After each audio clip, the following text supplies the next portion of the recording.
Dios les bendiga. Este es su hermano Magdiel Narváez, Negrón, quien está en esta ocasión en el segundo estudio del libro de los Hechos.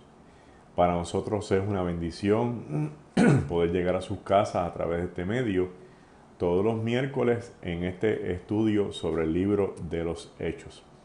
Recuerde que esto es un estudio y que para poder sacar el mejor beneficio de interpretación se usan reglas de interpretación, lo que implica que una cosa es la predicación que envuelve otros elementos cuando se predica y otra cosa es el estudio donde se busca la manera más correcta, la manera más, bueno, la predicación también es una manera correcta, pero la manera más específica de llegar a la profundidad del texto. Me voy a explicar. Los textos bíblicos son como si fuera un edificio de 100 pisos. Nosotros estamos en el 2020, eso es un piso bastante alto, un piso 100, digamos. Y cuando vamos a interpretar el texto, necesitamos bajar a los pisos más primarios para poder entender el texto dentro del contexto al que pertenece, para no tener esta falla de estar usando textos fuera de contexto que han traído, entre otras cosas, divisiones de iglesia, falsas profecías, sectas, movimientos ajenos al cristianismo y falsas doctrinas. Para evitar eso, nosotros siempre vamos a buscar la manera de ir a la interpretación más cercana al contexto real y de ahí vamos a extraer lo que es justo y necesario para nosotros 2020 años después. Recuerde que los textos bíblicos son milenarios. Los más jovencitos ya van para 2000 años. Por lo tanto, han pasado 2000 años mínimos desde que se escribieron los más jóvenes y eso implica que entre el texto y nosotros hay unas circunstancias que ameritan ser entendidas y eventualmente aprendidas para ser lo más justo posible con el texto bíblico que sigue siendo la palabra de Dios.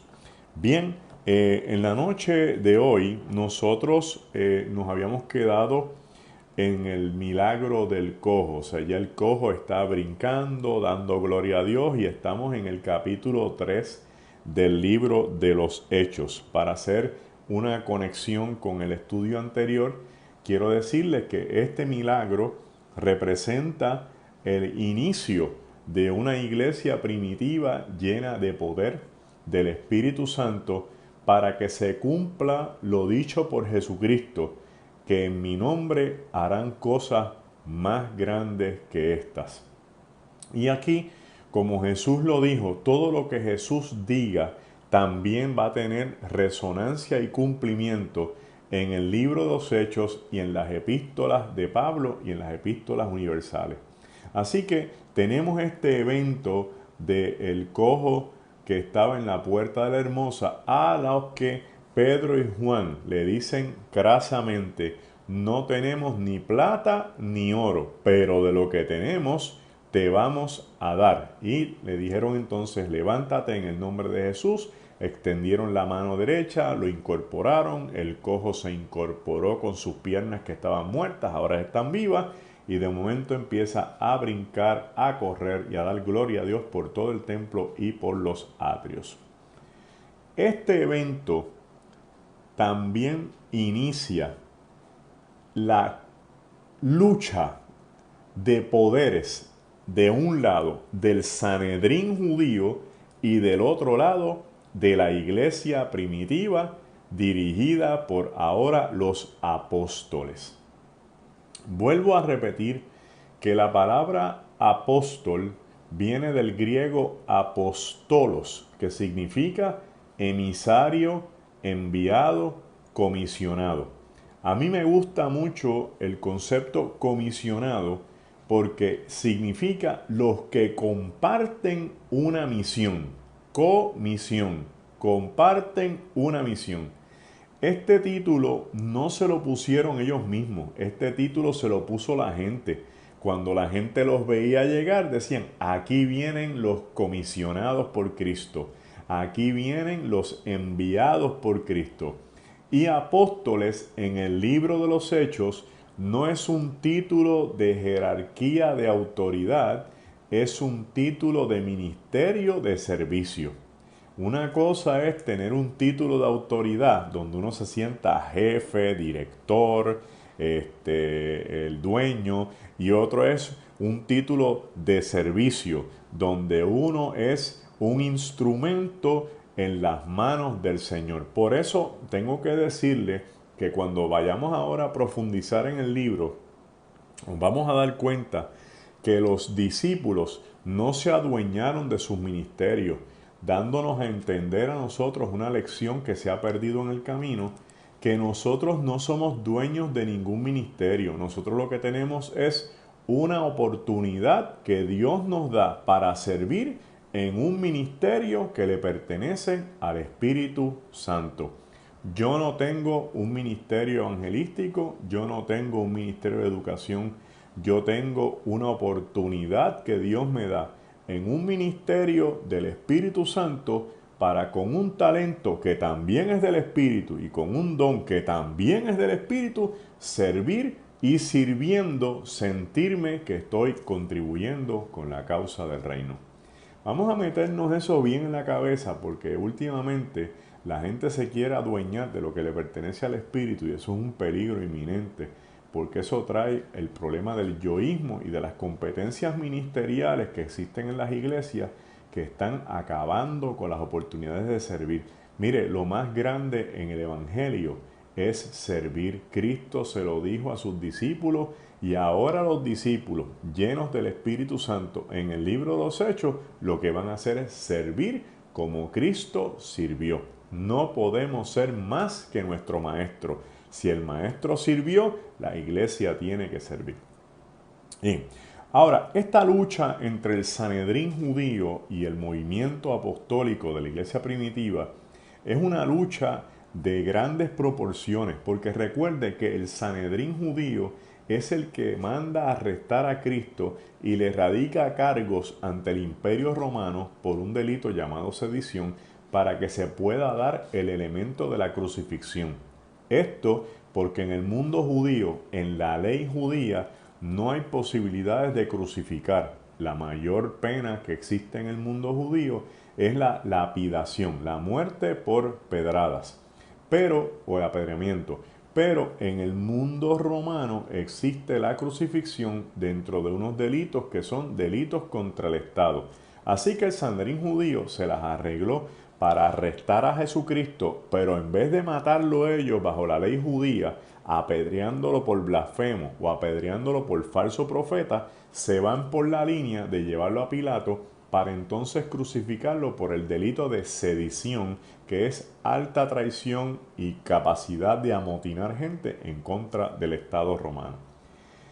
El Sanedrín, que pensó que matando a Cristo mataban el mensaje, pero Cristo resucita y resucita el mensaje y ahora se lo delega a la iglesia primitiva. Por lo tanto, la iglesia primitiva hereda la lucha contra el Sanedrín y el Sanedrín los identifica como sus enemigos potenciales.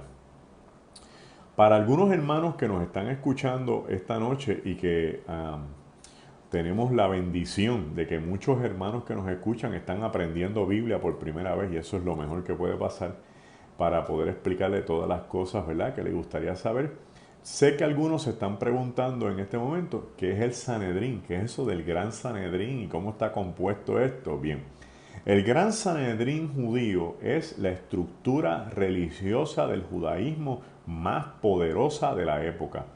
Su cuartel general es el templo y está presidido por el sumo sacerdote que goza del favor del emperador romano de turno. El emperador romano da la orden de quién va a ser el sumo sacerdote y también nombra el procurador romano, que en este caso es Poncio Pilato, y en el Sanedrín judío, Caifás.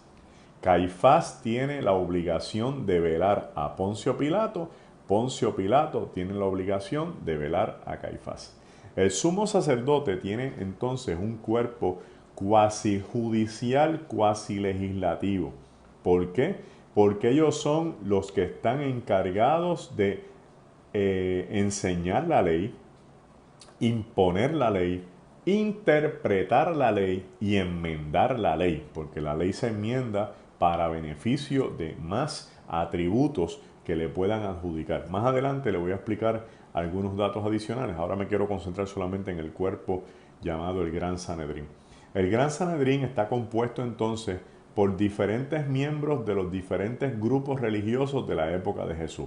Son 70 sillas. Es un cuerpo cuasi legislativo, cuasi judicial de 70 sillas, donde hay sillas para fariseos, hay sillas para saduceos, hay sillas para ancianos de comunidades, hay sillas para escribas, hay sillas para sacerdotes y hubo sillas para esenios, que son las comunidades del Mar Muerto, que cuando vieron la corrupción del templo cerca del año 27 al año 40 antes de Cristo, decidieron irse de Jerusalén hasta la zona del Mar Muerto para no tener que estar vinculados con la corrupción y sentirse que estaban puros delante del Señor. Así que esas sillas vacantes las llenaron algunos de los grupos que he mencionado previamente. Tampoco hay representación de los celotes, porque los celotes son un grupo religioso de extrema izquierda que creen que el nuevo reino judío mesiánico por la casa davídica se va a establecer en Israel mediante la violencia y la fuerza. Y como el Sanedrín buscaba tener aliados en Roma y evitar el derramamiento de sangre, siempre buscaron la manera de evitar que los celotes estuvieran en vinculación con ellos para evitar algún tipo de amotinamiento o de lucha entre romanos y judíos celotes. Así que este cuerpo que estaba altamente corrupto está lleno de personas que tienen mucho dinero. Yo quiero que usted sepa que en la pirámide socioeconómica del tiempo de Jesús, el 8% de la población era rica y de ese 8% prácticamente el 5% son religiosos que pertenecen a ese grupo llamado el Gran Sanedrín. Los demás son todos políticos y gubernamentales que pertenecen a las dinastías de los Herodes o que están vinculados con negocio de Roma. Por lo tanto, tienen dinero en cantidades industriales. En el tiempo de Jesús, los ricos eran bien ricos y los pobres eran bien pobres. Ahora bien, este grupo llamado el Sanedrín judío le dio candela a Jesús cuando Jesús venía a Jerusalén porque lo confrontaban constantemente con la ley, que Cristo desafiaba el sábado, que Cristo desafiaba las leyes de purificación, que Cristo se sentaba a comer con pecadores, que Cristo estaba todo el tiempo con gente de mala reputación, que Cristo tenía contacto con los samaritanos, que Cristo tenía contacto con los griegos y con los romanos. O sea, para este Sanedrín, Jesucristo estaba haciendo todas las cosas que no se podían hacer. Cuando Jesús muere, resucita y comisiona a la iglesia, el debate va ahora a moverse del Sanedrín a la iglesia primitiva. Y con la sanidad del cojo se inicia en el libro de los Hechos, en el capítulo 3, la lucha otra vez entre los que quieren imponer la ley judía a su estilo y a su manera versus el movimiento de Jesús que quiere traer un mensaje de amor, compasión, paz y misericordia al pueblo sin entrar en controversia. Por eso vamos a ver que en el verso 11 del capítulo 3, Pedro, viendo que todo el mundo estaba asombrado y espantado por ver el cojo corriendo, ya no es el cojo, ahora es el ex cojo, corriendo y saltando, dando gloria a Dios, aprovecha la ocasión y teniendo con él al que era cojo, que ahora estaba sano, empezó a proclamar otra vez diciendo: ¿por qué os maravilláis de esto? ¿O por qué ponéis los ojos en nosotros como si nuestro poder o piedad hubiesen andar hoy. Y ahí empieza Pedro a bajar toda una línea teológica en su discurso desde Abraham hasta traerlo a Cristo como el Mesías. Este tipo de discurso es bien importante. ¿Por qué? Porque el libro de los Hechos nos quiere presentar que las deficiencias culturales y sociales que pudieron haber tenido los discípulos de Jesús por ser galileos, ahora son subsanadas por el Espíritu Santo, quien los ha capacitado y los ha dotado para hablar de igual a igual con el Sanedrín y con los sacerdotes del templo. Vea que este discurso es un discurso bien estructurado, trayendo la mentalidad de la teología judía a la salvación de Cristo desde Abraham hasta Jesús resucitado como el Mesías, para imponer ante el nuevo mundo judío que este Cristo que ha sido crucificado es el verdadero Mesías judío. ¿Por qué es importante el recalcar este asunto de que son galileos? Les había explicado que los galileos tienen un problema de dicción al hablar y no pueden mencionar las consonantes guturales, especialmente que existen en el arameo, en el hebreo y en el árabe. Y obviamente el idioma que esta gente habla en el pueblo es arameo. Así que cuando empiezan a hablar se va a notar que son galileos. Pero algo todavía un poco más comprometedor con la gente que es de la zona de la Galilea es que siempre fueron vinculados con personas rebeldes, revolucionarios, carismáticos como Elías y Eliseo, que son del norte de Israel, y como si fuera poco, personas iletradas que no tienen conocimiento de la ley.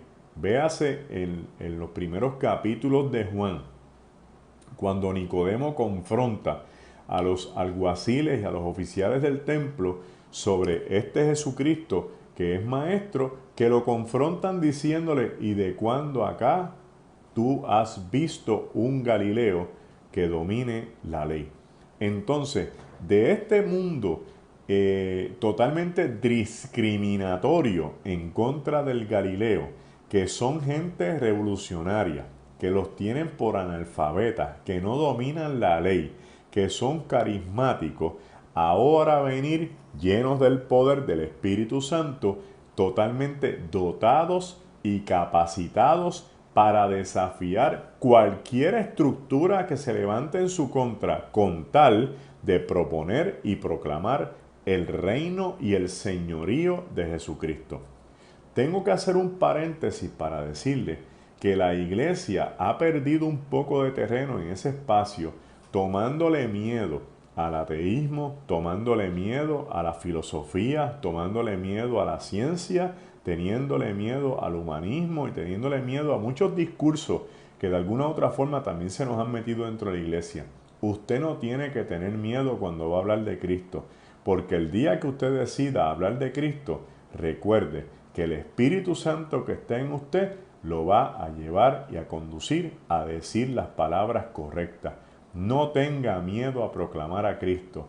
El Espíritu siempre lo va a respaldar, porque a eso ha venido el Espíritu, a proclamar el señorío de Cristo y su regreso en gloria. A consecuencia del discurso de Pedro y Juan, el concilio, en otras palabras, la reunión de los que componen el Sanedrín, dice, hablando de esto, vinieron sobre ellos, capítulo 4, los sacerdotes con el jefe de la guardia del templo y los saduceos resentidos, que enseñasen al pueblo y anunciasen que en Jesús la resurrección de entre los muertos, le echaron mano y los pusieron en la cárcel hasta el día siguiente, porque ya era tarde. Pero muchos de los que habían oído la palabra creyeron, y el número de los varones era como de 5,000. En otras palabras, que ya la iglesia tiene 3,000 después del aposento alto y después del milagro del cojo de la puerta de la hermosa, ahora el ex cojo, ahora tenemos 5,000 varones adicionales. Cuando el texto habla de varones, tenemos que buscar la manera de hacer una fórmula matemática. En el mundo de Cristo solamente se cuentan los hombres, las mujeres no cuentan y los niños tampoco. Gloria a Dios por el 2020 que las mujeres cuentan y los niños también. Esos son de los ejemplos de contextualizar el texto para que podamos ver los cambios que existen en donde el reino abraza un cambio como este para darle un espacio a la mujer y también darle un espacio a los niños. Si hay un hombre, usualmente se le pone su esposa, ya son dos, y un mínimo de 3 a 5 hijos. Si le ponemos 3 hijos y hay 5,000 hombres, aquí hay 25,000 personas que se unieron a la iglesia, porque cada hombre es la cabeza de una unidad familiar. Y así es que se cuenta en el texto bíblico. Así que imagínense que en medio de Jerusalén miles de personas empezaron a abrazar el mensaje de Pedro. Ahora bien, necesitamos entender algo bien especial. Hermanos míos, los milagros no son actos de show. Los milagros no son actos para aplausos y para gloria. Todo milagro tiene una agenda. Fíjese que la sanidad del cojo, el milagro de este hombre, ha traído como consecuencia la conversión de miles de personas. Claro, entre el milagro y la conversión está el discurso de Pedro, porque el discurso no es otra cosa que la explicación central de que el milagro ocurre porque la persona de Jesucristo resucitó de los muertos y hace posible que a través de gente imperfecta ocurran estos milagros perfectos. ¿Por qué traigo a colación esto y me tomo un poco de tiempo en hacerlo? Porque en muchas ocasiones no estamos viendo el milagro como un efecto múltiple para que ocurran perdón, muchas otras cosas en el nombre del Señor.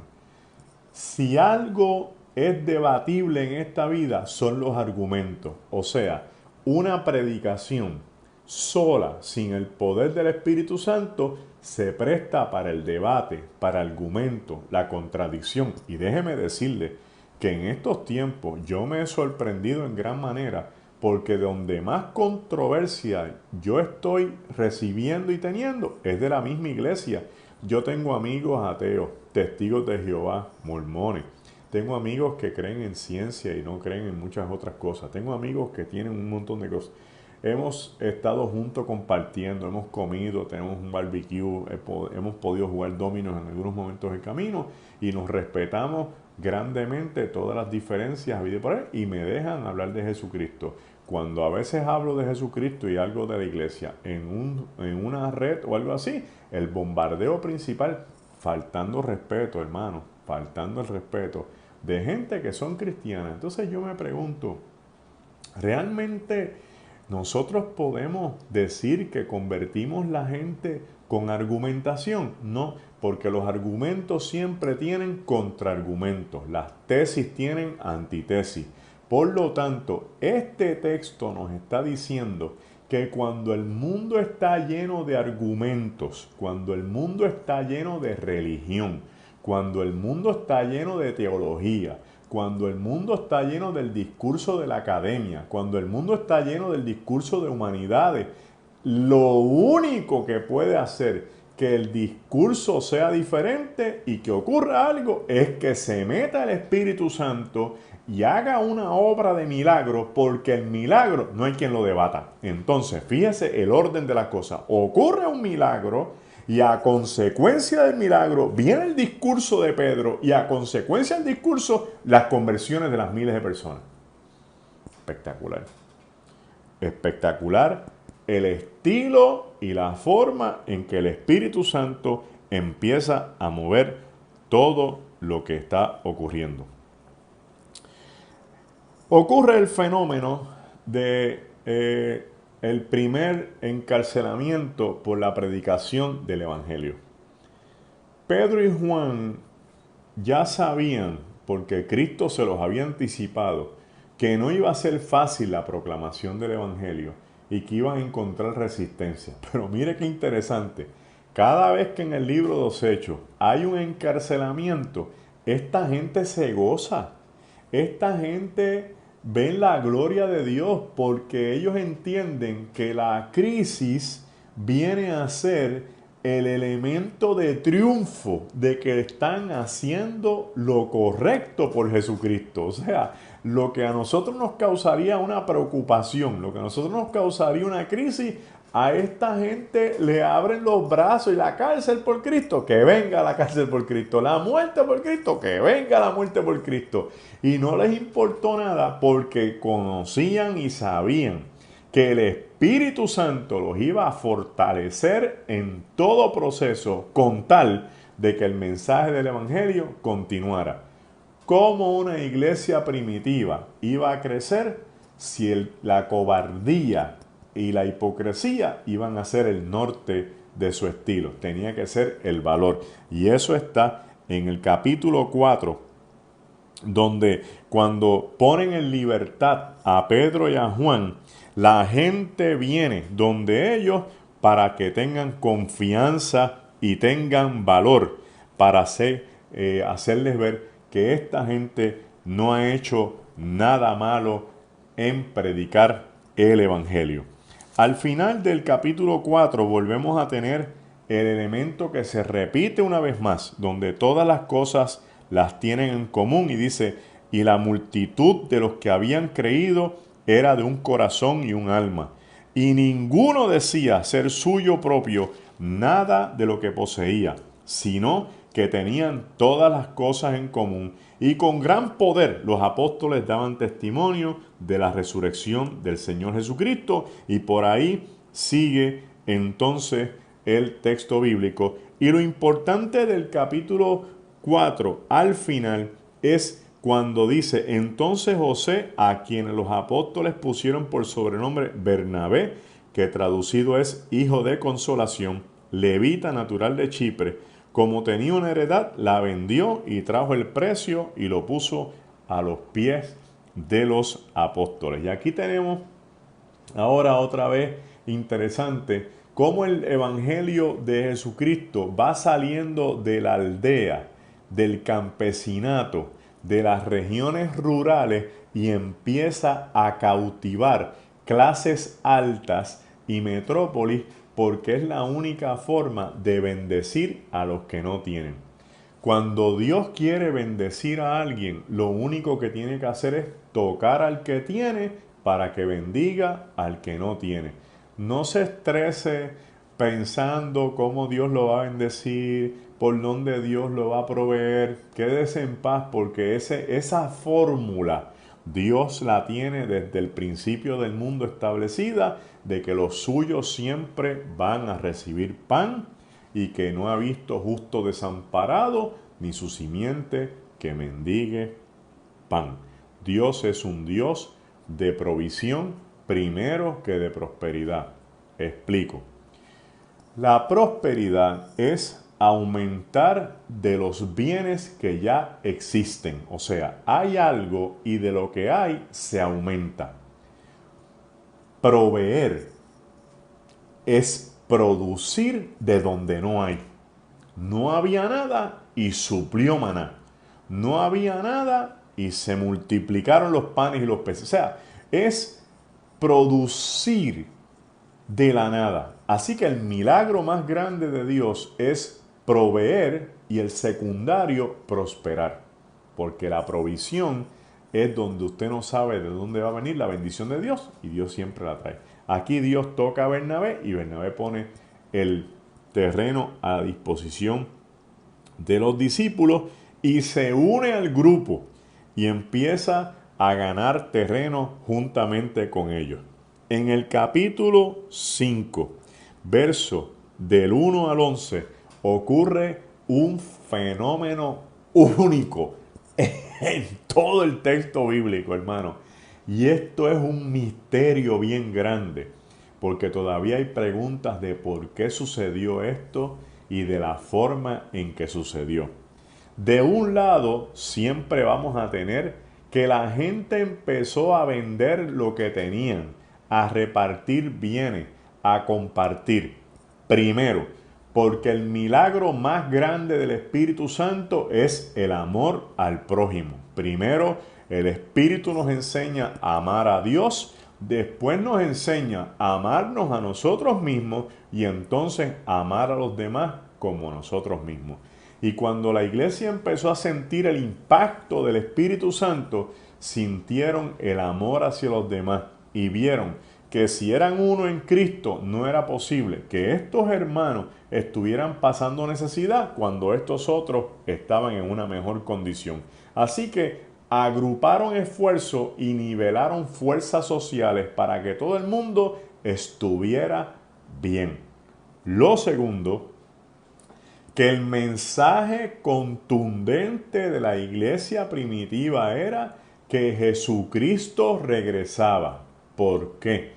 Porque eso es lo que Cristo les dijo. O sea, si usted quiere una evidencia mayor de que Cristo vuelve, no hay ninguna otra más importante que esta de que la iglesia predicó el regreso inminente de Cristo, porque eso fue lo que Cristo les dijo, que volvía a buscarlos para que donde Él esté, ellos también estuvieran. Así que era una pasión y un gozo. Cristo viene, Cristo viene.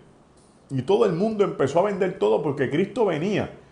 Entonces la gente nos dice ahora, pero han pasado 2000 años y Cristo no viene. ¿Eso no les resta credibilidad a la iglesia? No, eso nos da más credibilidad, porque a pesar de que han pasado 2000 años, todavía seguimos predicando que Cristo viene, porque lo creemos y el Espíritu nos da testimonio de su regreso. Y mientras más pase el tiempo, más cerca está nuestra redención. Así que de un lado tenemos la gente impactada por el Espíritu, vendiendo propiedades, repartiendo bienes, ayudando a los que no tienen, a los huérfanos, a las viudas, a todo el mundo. Y de momento surgen dos personajes. Un matrimonio llamado Ananías y Zafira, que sintieron algo bonito del Señor: vender sus propiedades y traerle a los discípulos el producto de su venta, porque ese fue su compromiso. Pero, dice el texto, que cierto hombre llamado Ananías, con Zafira su mujer, vendió una heredad y sustrajo del precio, sabiéndolo también su mujer, y trayendo solo una parte, la puso a los pies de los apóstoles y dijo a Pedro: Ananías, dijo Pedro, ¿por qué llenó Satanás tu corazón para que mintieses al Espíritu Santo y sustrajeses del precio de la heredad?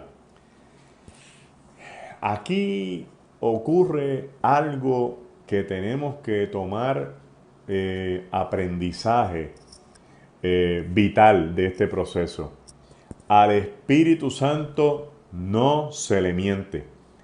Si usted hace un compromiso con Dios, cumpla con su compromiso.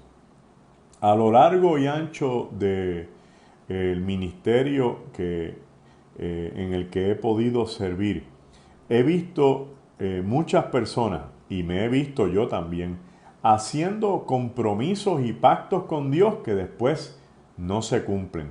Lo que pasa es que Dios en su misericordia nos tira la mano y la toalla y nos da una oportunidad, pero esa no debe ser nuestra forma de actuar. Si usted se comprometió con el Señor, cumpla, y le voy a explicar por qué. Tan pronto usted hace un pacto con Dios, Dios también se compromete con usted en hacer la parte que a Él le toca. Y a Dios no le va a pesar, porque si algo lindo tiene Dios es cumplir con lo que Él promete y cumplir con esa naturaleza divina que lo identifica de amor y de misericordia. Y Dios está dispuesto a bendecirte, a sanarte, a proveerte, a prosperarte, a cuidarte, a guiarte. Pero le lacera la relación cuando ve que alguien se compromete y no cumple para beneficiarse de él, pero no traer a cabo. ¿Y qué sentido tiene que yo me comprometa con Dios y que tenga que estar cumpliendo cada vez que le digo? Porque ese proceso nos enseña a someternos a Él. Ese proceso nos enseña a obedecerle. Ese proceso nos enseña a esperar en Él y a depender de Él. El ser humano tiene un señor problema y es que nos da trabajo someternos a Dios y obedecerle. Note algo bien importante que le voy a decir. El mundo entró en crisis por la desobediencia de Adán y de Eva. El mundo logra adquirir bendición con la obediencia de Cristo al Padre. ¿Quieres estar en bendición? Obedece al Señor y cumple con lo que Él te pide y cumple con lo que tú te comprometiste. Ananías y Zafira es el ejemplo clásico de la gente que no solo no cumple con Dios, sino que le roba a Dios lo que le pertenece. Y todo el mundo podría decir, bueno, Magdiel, pero es que la hacienda era de ellos y la venta era de ellos, ellos podían vender eso. Y ahí es que está el error. ¿Cuándo vamos a aprender que una vez le pertenecemos a Cristo, nada de lo que tenemos es nuestro, todo es de Él? ¿Qué hacienda tiene Anías y Zafira? Esa hacienda es del Señor, esa hacienda es del Espíritu Santo, por lo tanto, lo que resultara de esa venta era del Espíritu. Y la gente, ay, ¿de qué van a vivir? Precisamente de la dependencia del Señor. Porque al ser obediente y fiel, Dios le iba a suplir y los iba a sostener. Si el Espíritu Santo permitía que la conducta de Ananías y Zafira saliera ilesa, la iglesia primitiva se iba a desdoblar y el principio de entregar todo a Dios se iba a corromper y a colapsar, porque ya vieron que se podía robar y se le podía mentir al Espíritu Santo. Pedro los confronta y en la confrontación automáticamente el Espíritu Santo les quita la vida, tanto a Ananías y eventualmente a su esposa Zafira. ¿Por qué el Espíritu Santo actúa de esa forma? Es un misterio. Es un misterio, pero es un misterio que nos trae una enseñanza. No juegues con el Espíritu de Dios. No atentes contra el Espíritu de Dios. No le mientas al Espíritu de Dios. No le robes al Espíritu de Dios. Porque en algún sitio del camino vas a sufrir un pequeño proceso de enseñanza para que puedas estar en armonía. Cada vez que asumimos esta conducta, se rompe la armonía. Yo pienso, y es mi opinión bien personal, que a Ananías y Zafira el Espíritu Santo les quitó la vida para salvarlos. Porque el acto de corrupción que habían llevado a cabo le podía quitar la salvación más adelante en el camino. Y es mejor llevárselo salvo a tiempo que se pierdan más adelante, porque todavía aún así ese sigue siendo un acto de misericordia. Note usted que volvemos en el capítulo 5, versos del 12 en adelante, del 12 al 16, que se repite otra vez las señales, las maravillas, las actitudes, el elemento de estar juntos, la alegría de compartir. Y ya llevamos 3 segmentos que nos habla de esto. Y aquí nos dice, ¿por qué se repite? Bueno, hay autores que dicen que es importante la repetición porque en la repetición está la garantía de la múltiple atestación. La múltiple atestación lo que quiere decir es que cuando un pasaje se repite en múltiples ocasiones, es más veraz que cuando se repite en pocas ocasiones. Pero yo también quiero pensar como otros autores que dicen, lo que pasa es que cada vez que ocurre un fenómeno grande en la iglesia, la comunidad crece. Pero al crecer la comunidad no cambiaron las actitudes y eso me encanta. Porque muchas veces cuando las cosas cambian y mejoran, tenemos la tendencia de cambiar las actitudes. Pero la iglesia primitiva nos está enseñando en el libro de los Hechos que a pesar de que aumentaron, crecieron, tenían más bienes, seguían con la misma actitud humilde, de alegría, de sencillez de corazón. Hermano, la iglesia tiene que identificarse por no cambiar las actitudes por las bendiciones que recibamos. Si Dios nos está bendiciendo, siga siendo el mismo. Siga siendo el mismo cristiano humilde, fiel, feliz, alegre. Dé testimonio para que la gente vea que su fe no depende de los beneficios que usted recibe, sino de quién es usted en la relación que tiene con Jesucristo.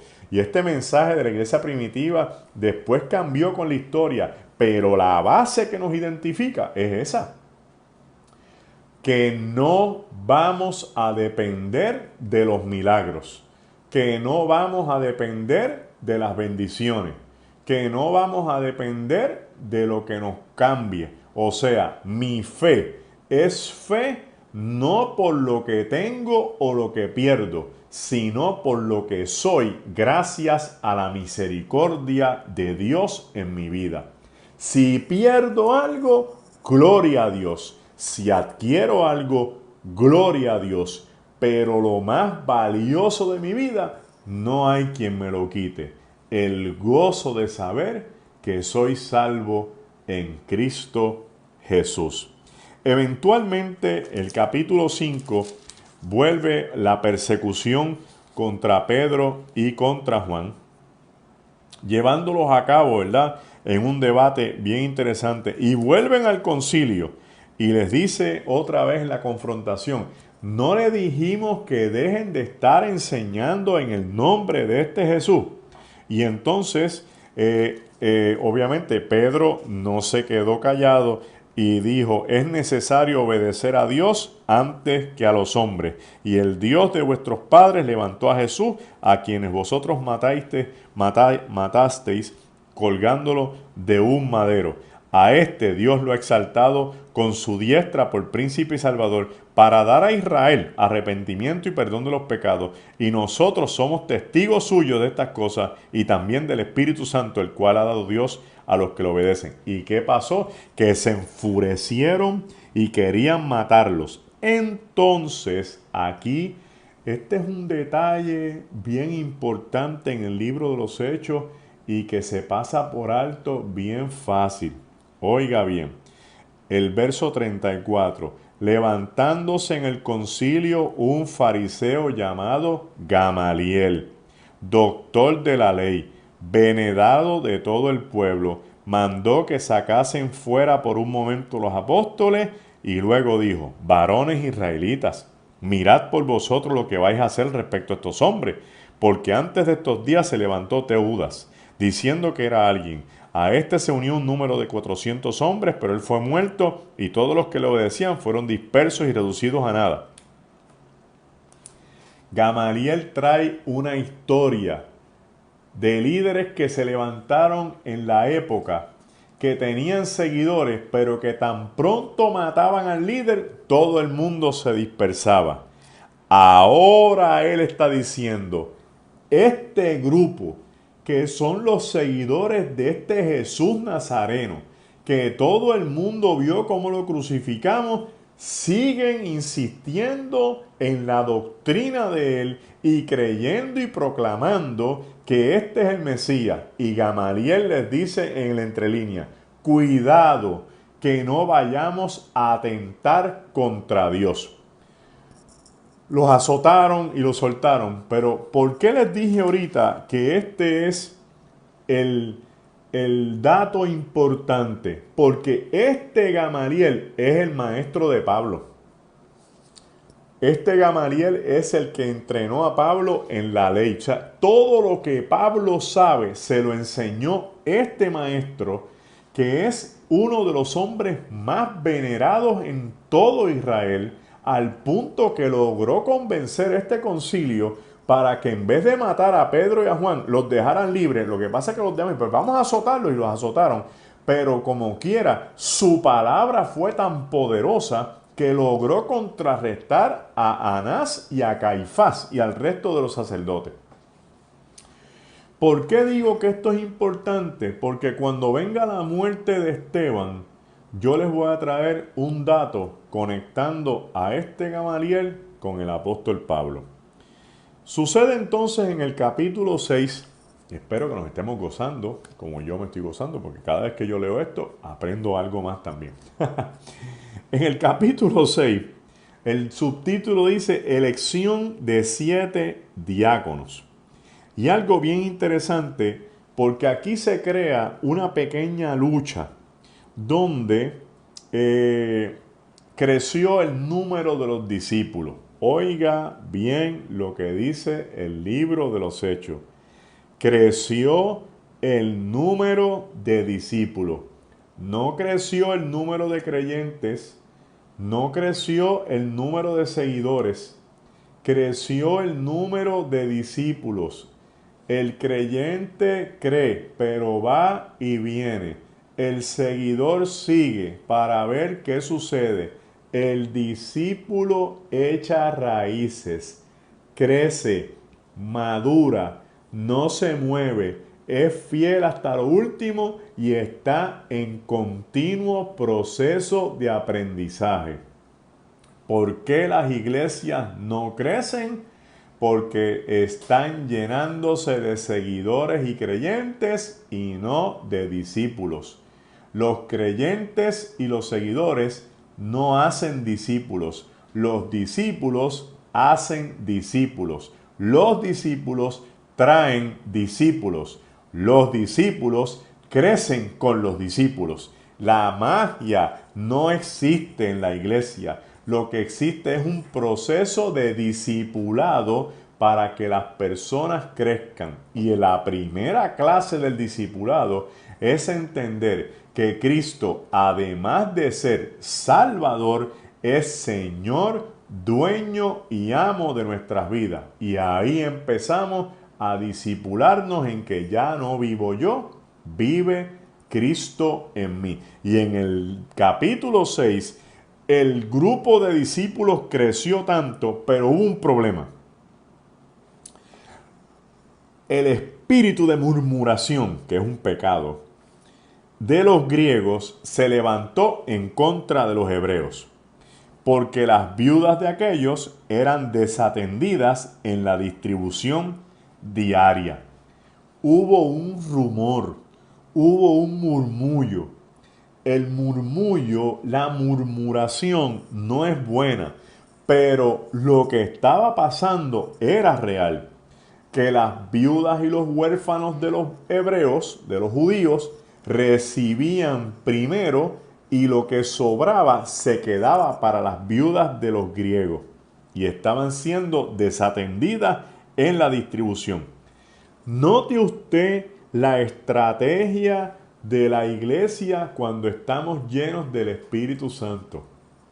Cuando estamos llenos del Espíritu Santo, en vez de irnos a pelear con la murmuración, en vez de irnos a pelear con los griegos, a decirles, ¿qué hacen ustedes hablando de nosotros? En vez de decirle a los griegos, ¿por qué no vinieron de nosotros directamente y se ponen a hablar a las espaldas de nosotros? En vez de formar un bochinche y formar una crisis, ¿qué hicieron los apóstoles? Escucharon cuál era el problema.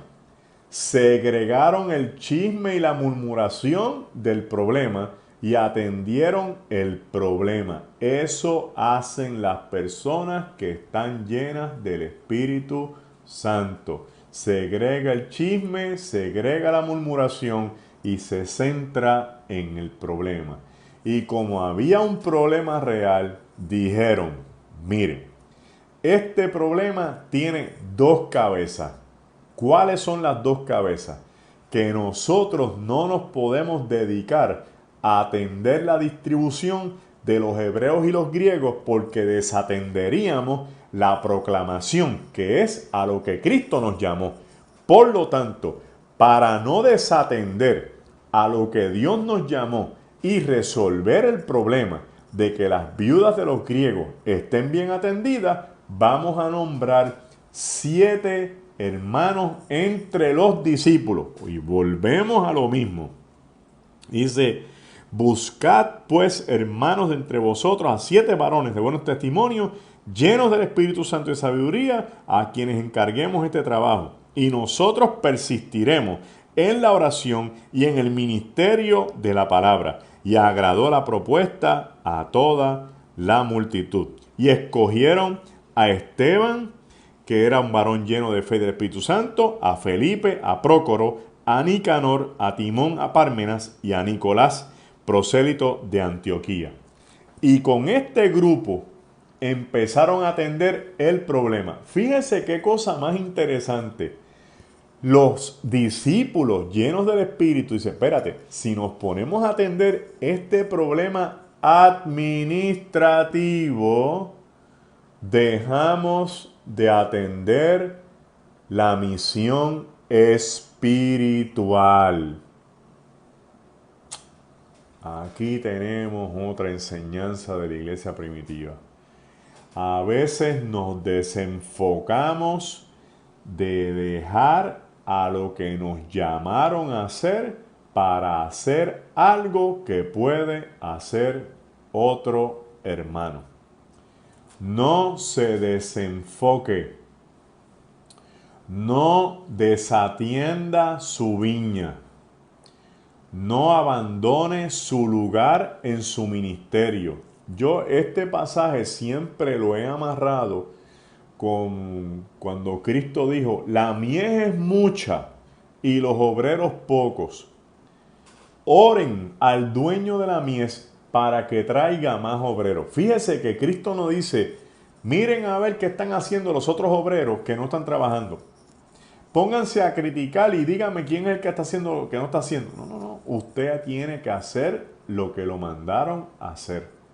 En esto hay una parábola bien interesante de Jesús, que es la parábola de los obreros, donde dice que el señor de una hacienda fue a buscar obreros y cerca de la mañana encontró unos obreros y los contrató y les iba a pagar el salario de un día. Y después del mediodía encontró a otros y le hizo la misma oferta. Y por la tarde encontró a otros y le hizo la misma oferta. Y al final encontró a unos que creo que trabajaron 1 hora y le pagó igual que los que trabajaron todo el día. Los que vinieron desde por la mañana vinieron a protestar, a decirle, pero ¿qué pasó? Que nosotros estuvimos aquí desde por la mañana y le estás pagando a estos que vinieron ahorita lo mismo que a nosotros. ¿Qué le dijo el dueño de la hacienda? ¿La hacienda es mía? 1, 2.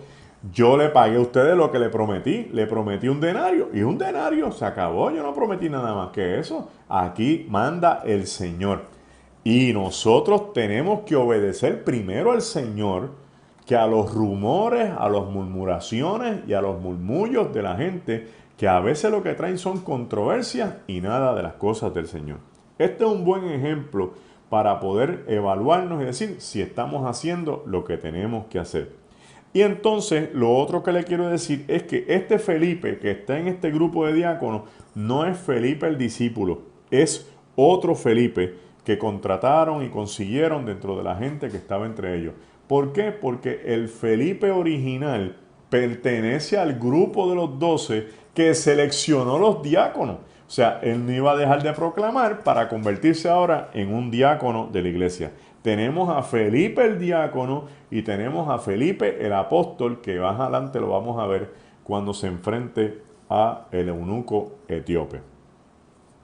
Eventualmente tenemos en el capítulo 6, a finales del capítulo 6, en el capítulo 7, hasta el final del capítulo 7, el arresto, la confrontación, el discurso de Esteban, la lapidación, la revelación y la muerte. Voy a explicarlos todo así y vamos a terminar con este capítulo para el próximo miércoles entrar con el evento de Saulo de Tarso. Esteban, dice el texto, que estaba lleno del Espíritu Santo. Y cuando uno está lleno del Espíritu Santo es bien difícil callarse la boca, especialmente si vamos a hablar de Cristo y de la obra de Cristo en la vida de la iglesia. Y a Esteban lo arrestan por estar predicando a Jesucristo. En el arresto, Esteban es confrontado por el mismo concilio que confronta a Pablo y a Juan. Y el sumo sacerdote le dice que le va a dar la oportunidad, ¿verdad? Como de defenderse, porque sabe que él está hablando sobre Jesús de Nazaret y ya el Sanedrín ha prohibido el discurso sobre Jesús de Nazaret. Pero Esteban no se cayó la boca y en su defensa ha tirado el mejor sermón apologético e histórico de toda la iglesia primitiva. El capítulo 7 es una joya dentro del libro de los Hechos y usted debe leerlo con calma. Yo se lo voy a resumir, pero el resumen nunca es igual que la lectura. ¿Qué hizo Esteban? Lleno del Espíritu Santo, se plantó frente a 70 individuos que componen el concilio y que son personas que estudian la ley y que conocen la profecía y que conocen el Talmud y el Mishnah, que son documentos judíos, y frente a ellos, que lo tildan como si él fuera un ignorante, se ha parado de frente y ha empezado la historia del judaísmo desde Abraham hasta Jesucristo, mirando por todo el proceso, trayendo el elemento del Dios de Jacob, de Moisés, quien estaba inspirado por Dios haciendo las maravillas con el pueblo de Israel y poniendo a Moisés como si fuera la antesala de Jesucristo, el que habían crucificado. ¿Qué implicación tiene eso en el judaísmo? Bueno, en el judaísmo Abraham es el padre de la fe, pero Moisés es el caudillo que libera a Israel de la esclavitud de Egipto. Y en el Evangelio de Mateo se presenta a Cristo como el caudillo que libera al mundo de los pecados, siendo Moisés el prototipo y la base de este Mesías que ahora el pueblo judío había crucificado. Piense usted por un momento, ¿qué desafío está lanzando Esteban contra esta gente? Que el padre de la ley, el hombre que vio cara o la espalda de Dios, el hombre que se encerró con Dios en un monte, el hombre que Dios escogió para liberar el pueblo, que está siendo el anunciador profético histórico judío del Cristo que es el Mesías crucificado por el Sanedrín. ¿Qué sucedió cuando Esteban empezó a anunciar todo esto? Dice que los confrontó, verso 51, duros de cerviz e incircuncisos de corazón y de oídos. Vosotros resistís siempre al Espíritu Santo, como vuestros padres, así también vosotros. ¿A cuál de los profetas no persiguieron vuestros padres? Y mataron a los que anunciaron de antemano la venida del justo, de quien vosotros ahora habéis sido entregadores y matadores, vosotros que recibisteis la ley por disposición de ángel y no la guardasteis. Y entonces dice que ellos, oyendo estas cosas, se enfurecían en sus corazones y crujían los dientes contra él. Pero Esteban, lleno del Espíritu Santo, aquí viene el asunto. Puestos los ojos en el cielo. A mí me encanta esta parte que dice, vio la gloria de Dios. ¿Y qué tiene que ver esto que vio la gloria de Dios? El único ser en el judaísmo que podía presenciar la gloria de Dios era el sumo sacerdote cuando estaba en el lugar santísimo. Nadie más. Y era tanta que en ocasiones el sumo sacerdote de turno moría en el momento. Se le amarraba una soga y se arrastraba por si acaso estaba muerto, para que nadie entrara y muriera a la misma vez.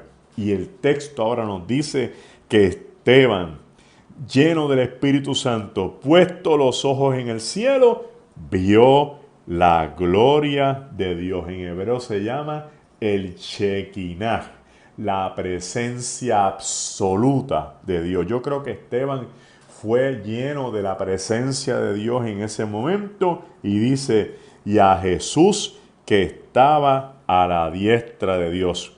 Y dijo, he aquí veo los cielos abiertos y al Hijo del Hombre que está a la diestra del Padre. Y esta es la primera vez en el discurso de la iglesia primitiva que se conforma a Cristo con la figura teológica judía del Hijo del Hombre. Para el judaísmo, el Hijo del Hombre es el ente que Dios tiene a la derecha de él para juzgar vivos y muertos. Es una figura que surgió del movimiento del cautiverio babilónico y después del cautiverio persa, para estos textos escatológicos y apocalípticos, donde el mundo judío dice, va a venir uno de parte de Dios, que los esenios llamaron el maestro de luz y de justicia, que vendría a juzgar vivos y muertos y a poner el mundo en orden. Ahora en el cristianismo, esa figura es Jesús. Y Jesús se autoproclamó Hijo del Hombre cuando sanó el paralítico que bajaron por el techo de la casa, porque él le dijo al paralítico, tus pecados te son perdonados. Empezó todo el mundo a murmurar, ¿quién es este que puede perdonar los pecados? Y Jesús dice, ¿qué es más fácil decirle a este hombre? ¿Tus pecados te son perdonados? O levántate, toma tu lecho y vuélvete a tu casa. Oiga lo que dijo Jesús, para que sepan que el Hijo del Hombre tiene poder para perdonar los pecados, a ti te digo, levántate, toma tu lecho y vuélvete a tu casa. Y es la primera vez que Jesús se agarra con el concepto, porque ese es el nivel más alto al que Jesús va a llegar, el juzgador de vivos y muertos. Pero en ese pasaje del paralítico le añade que además de tener el poder para sanar, para juzgar vivos y muertos, también tiene el poder para perdonar los pecados y también tiene el poder sobre el mundo físico para levantar al paralítico que estaba en aquel lecho. Y en la figura de Cristo se consolida todo el poder, y todas las figuras teológicas del judaísmo se meten dentro de Jesús. Y Jesús es el Hijo de Dios, y Jesús es el Mesías, y Jesús es el Hijo de David, y ahora Jesús el Hijo del Hombre, la figura teológica de mayor repercusión escatológica para el final de los tiempos. ¿Y quién lo ve? Esteban. ¿A quién ve Esteban? Al Hijo del Hombre, al que va a juzgar vivos y muertos. ¿Y por qué Esteban está viendo al Hijo del Hombre? Porque está viendo al que va a juzgar, al que está acusándolo y a los que lo van a apedrear. Y entonces lo apedrean, lo lapidan, y echándole fuera de la ciudad, pusieron testigos en su contra, y allí entonces lo mataron a los pies de un joven que se llama Saulo, que no es otro que el apóstol Pablo. Hasta aquí llegamos con el estudio del libro de los Hechos, que espero que haya sido de su agrado. El miércoles próximo empezamos con el capítulo 8, que es el capítulo que empieza a marcar la nueva era de la iglesia, con la incursión del apóstol Pablo a la iglesia primitiva, para que el evangelio no solo sea predicado a los judíos, sino que también alcance a los gentiles. Dios te bendiga, sed lleno del Espíritu Santo para que podamos proclamar a Cristo, a este crucificado, muerto y resucitado, quien regresa por su iglesia. No tenga miedo a nada de lo que le pueda acontecer. El Espíritu te dará el valor para enfrentar lo que tengas que enfrentar y salir victorioso, para que el mundo sepa que eres un discípulo de Jesucristo. Dios te bendiga grandemente. Si te ha gustado este video, Te pedimos que te suscribas al canal, que están todos los datos acá abajo, y podés darle un me gusta y suscribirte para seguir recibiendo todas las notificaciones y todas las novedades que en nuestro canal estaremos colocando para que sean de bendición para tu vida. Dios te bendiga.